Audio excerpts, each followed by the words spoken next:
Meirelles está conosco, trouxemos essa informação um tiquinho mais cedo, né?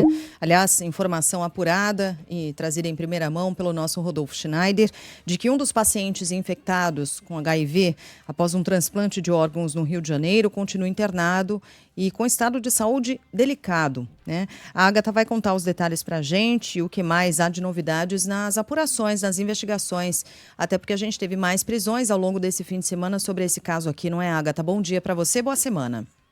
Oi, Sheila. Bom dia para você. Excelente semana para todo mundo que acompanha a gente. A Secretaria Estadual de Saúde acabou de chegar na Fiocruz. Inclusive, a expectativa era de que esses médicos, essa equipe multidisciplinar montada para acompanhar esses pacientes depois do que aconteceu, chegasse realmente hoje pela manhã. Os familiares do paciente também estão dentro da unidade agora.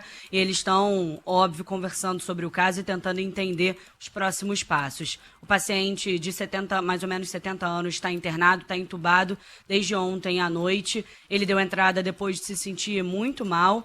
Os exames ainda não confirmaram exatamente o que aconteceu e se teria relação com HIV, com o órgão transplantado. Isso tudo deve sair ao longo de hoje. Fato é que a Secretaria acabou de entrar na Fiocruz e a gente deve ter informações já em breve. Em relação às investigações, como você disse, tivemos a segunda fase da Operação Verum, que apura todo esse caso. E aí, dois personagens centrais dessa história. Ontem a nossa equipe conseguiu conversar, ou tentou pelo menos conversar com eles, em um dos endereços ligados ao sócio Matheus Vieira, filho do Walter Vieira, que está preso. Matheus chegou na sala que estava vazia. Os agentes demoraram um pouco mais de 10 minutos ali naquela sala, que não tinha absolutamente nada, mas era um endereço ligado a ele, por isso que os policiais foram até lá. E aí a nossa equipe de reportagem questionou o Matheus na porta dessa sala. Ele levou a chave para os policiais, questionou sobre ele saber da troca no controle diário para semanal e questionou se ele teria dado a ordem para alguém. A gente tem um trechinho da palavra ontem que o Matheus ficou completamente em silêncio. Ordem de mandar trocar as amostras que eram feitas diariamente para semanalmente? Foi você que deu a ordem? A empresa já procurou esses pacientes, Matheus?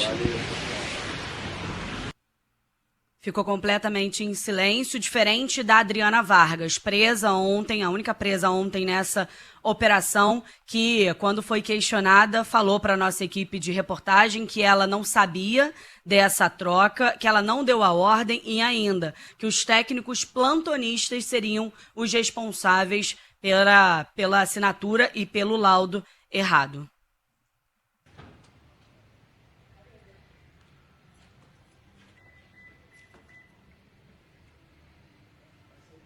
Esse outro vídeo a gente tem áudio também ou não, Agatha? Tem um áudio quando eu começo a questionar. Logo o que aconteceu foi você que deu a ordem? Não sabia do que aconteceu. E o que aconteceu? Toda semana era trocado o teste? O controle era feito diariamente pelo técnico de plantão. Quem era o técnico de plantão? Vários.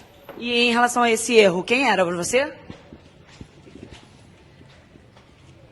Esse é o momento em que ela entra na Polinter, né, a carceragem dentro da cidade da polícia. Logo depois ela foi transferida para o presídio de Benfica, onde ela está e deve permanecer pelos próximos dias. Pelo menos o mandado de prisão deve ser cumprido, podendo ser estendido por pelo menos 5 dias. Lembrando que ela e outras 4 pessoas estão presas de envolvimento. O próprio delegado Wellington Vieira, responsável pelas investigações, falou que agora, além dos documentos, dos telefones e os computadores que foram apreendidos, a máquina onde o erro aconteceu também já está passando por perícia, pessoal.